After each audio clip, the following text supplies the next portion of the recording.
ওয়াইলুল লিকুল্লি হুমাযাতিল লুমাযা, প্রত্যেক পশ্চাতে ও সম্মুখে পরনিন্দাকারীর দুর্ভোগ।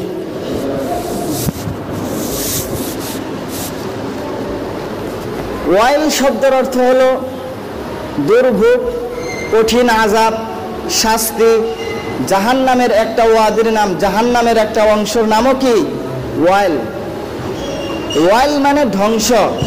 তো আল্লাহ তাআলা শুরুতেই কইতেছে ওয়াইলুল লিকুল্লি হুমাযাতিল লুমাযা, প্রত্যেক ওই ব্যক্তি ধ্বংস, দুর্ভোগ, যে কি করে পিছনে আড়ালে একজনের অনুপস্থিতিতে এবং সম্মুখে সরাসরি কি করে পরনিন্দা করে, গীবত করে, শিকায়াত করে, চুগলখড়ি করে।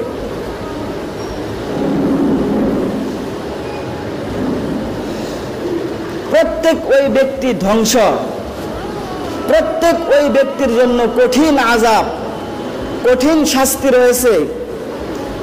যে কি করে পিছনে আড়ালে একজনের অনুপস্থিতিতে তার কথা সমালোচনা করে, তার গীবত করে, তার শিকায়াত করে, তার চুগলখড়ি করে, এবং সম্মুখেও কি করে সরাসরি বলে দেয় যে এই তুমি বেটা এটা জানো না, তোমার এটা নাই, তুমি এটা করো, তুমি এটা জানো না, আমি জানি, তুমি এটা করো আরো না।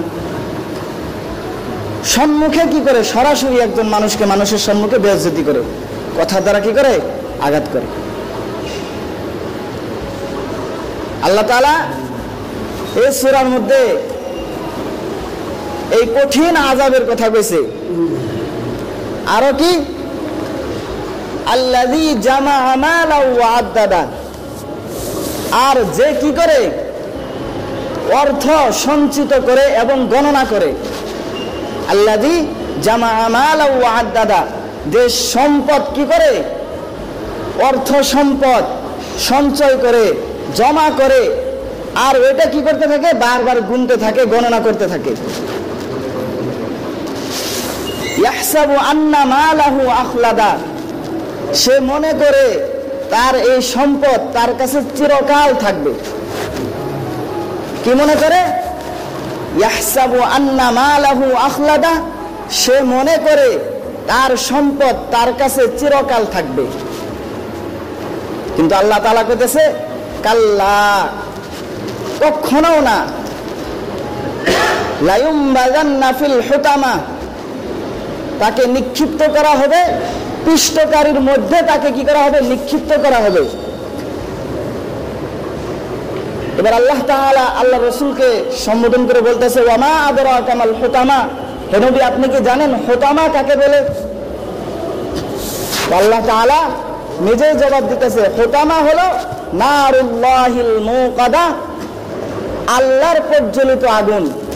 যে আগুন আল্লাহ নিজে জ্বলাইছে, যে আগুন আল্লাহ নিজে জ্বলাইছে।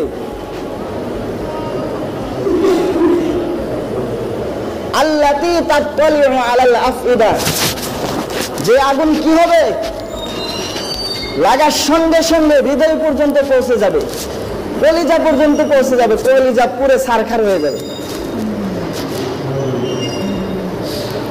ইন্নাহা আলাইহিম মুসাদা, তাতে তাকে বেঁধে রাখা হবে। ফি আমাদিন মুমাদ্দাদা, লম্বা লম্বা খুঁটির মধ্যে। তো কোরআনুল কারীমের এই সূরার এটা তরজমা। তো এখন সংক্ষিপ্তভাবে আমরা এই সূরার ব্যাখ্যা তাফসীর অল্প জেনে নিই। আল্লাহ তাআলা এই সূরা হুমাযার মধ্যে ভয়ঙ্কর তিনটি অপরাধ, ভয়ঙ্কর বড় বড় তিনটি গুনাহের কথা কইছে। আর ওই গুনাহের শাস্তি কি, ওই শাস্তি আল্লাহ তাআলা এই সূরার মধ্যে তুলে ধরছে। তার মানে গুনাহ এবং এই গুনাহ করলে, এই পাপ করলে কি শাস্তি, ওই শাস্তি আল্লাহ তাআলা এই কোরআনে তুলে ধরছে। তো এক নম্বর গুনাহ কি?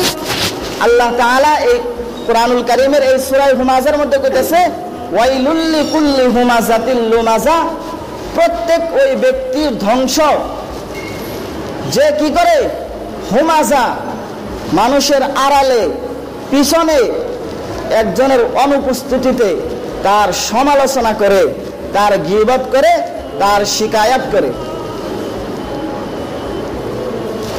হুমাজা মানে হলো যার, ধরেন আমি মানুষটা এখানে উপস্থিত নাই, আমার কথা কেউ আপনার কাছে কি করতেছে, সমালোচনা করতেছে, এটাকে বলা হয় হুমাজা।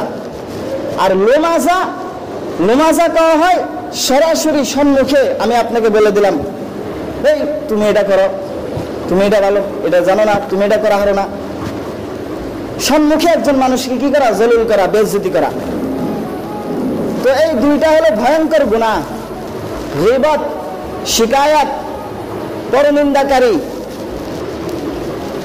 আল্লাহ তাআলা কুরআনুল কারীমের এক আয়াতের মধ্যে বলেন, ওয়ালা ইয়াগতাব বা'দুকুম বা'দা, তোমরা একে অপরের কি করো না, গীবত করিও না।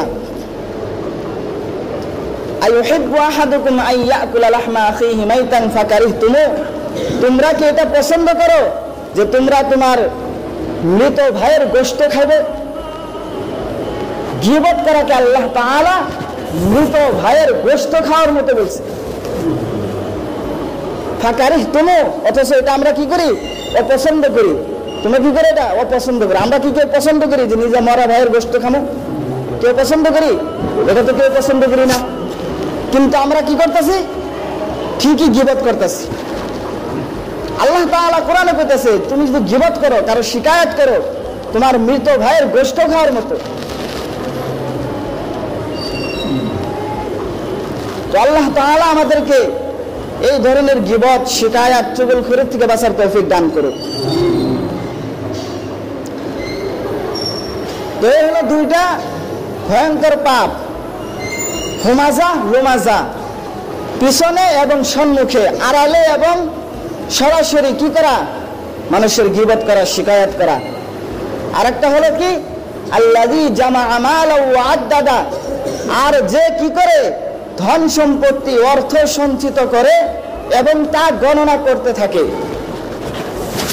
এখন এই জায়গায় বোঝার বিষয় হলো যে সাধারণত সম্পদ জমা করা, সাধারণত অর্থ সম্পদ জমা করা তো কোনো গুনাহের কাজ না, অন্যান্য রিওয়ায়াত বা অন্যান্য কোরআনের আয়াত দ্বারা বোঝা যায়। তো আল্লাহ তাআলা এই আয়াতের মধ্যে যে কইল আল্লাযী জামাআ মালাহু ওয়া আদ্দাদা, তো এই আয়াতের মধ্যে বোঝার বিষয় হলো যে আল্লাহ তাআলা এই আয়াতের মধ্যে এটা বলতেছে, যদি কি করে নিজেকে নিজে বড় মনে করে, আর যদি কি করে সম্পত্তি জমা করতেছে, হুকুকে ওয়াজিব, যেগুলো হক ওয়াজিব ওইগুলো আদায় না করে যদি সম্পত্তি জমা করে, নিজের সন্তানের পিছনে খরচ না করে, পরিবার পরিজনের পিছনে খরচ না করে, যাকাত ওয়াজিব হয়েছে যাকাত আদায় না করে সম্পত্তি জমা করতেছে, এরকম সম্পত্তি যদি কেউ জমা করে, তাদের জন্য কি রয়েছে, ওয়াইল, তাদের জন্য ধ্বংস, তাদের জন্য কঠিন আযাব রয়েছে।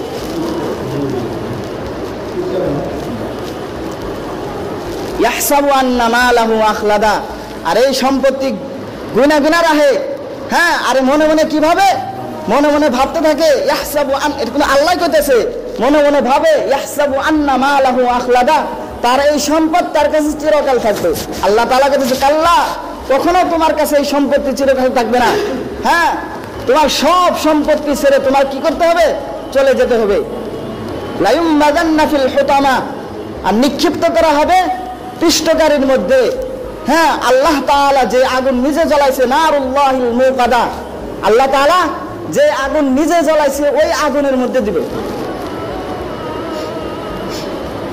তো এখানে আল্লাহ তাআলার আগুন কি জন্য কইছে, কোরআনে কারীমে আল্লাহ তাআলার আগুন বলে কি জন্য কইছে, আল্লাহ তাআলার আগুন এই জন্য কইছে, সাধারণত আগুন তো সব জিনিস জ্বলায়, আগুনের খাসিয়ত হলো যে আগুন কি করে সব জিনিসকে জ্বালায় দেয়।